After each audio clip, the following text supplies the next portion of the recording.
భారతదేశంలో హిందువుల లోగిళ్లలోనూ ప్రాంగణాలలోనూ ఆవు పేడతో అలికి ముగ్గులు పెట్టడం ఎప్పుడూ ఉన్నదే. ఇలా ముగ్గులు వేయడానికి ఒక కారణం ఉంది.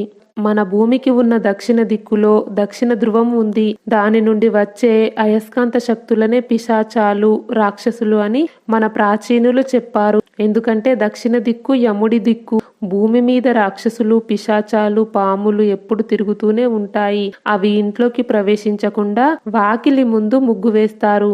ఈ ముగ్గు బియ్యపిండితో వేయాలి. అలాగే ఈ ముగ్గును భూతబలి అని కూడా అంటారు. చీమలు లాంటి చిన్న జీవులకి బియ్యపిండి ఆహారం అవుతుంది. అలా బియ్యపిండితో వేసిన ముగ్గును చీమలు తింటాయి. అలా తింటే మనకు పుణ్యం కూడా. దాన్నే భూతబలి అని కూడా అంటారు. అలాగే ముగ్గు లక్ష్మీప్రదం, ఇంటికి శుభప్రదం కూడా. ఇంట్లో ఏదైనా అశుభం జరిగితే ముగ్గు వెయ్యరు. ముగ్గు లేని ఇంటికి భిక్షకులు కూడా వచ్చే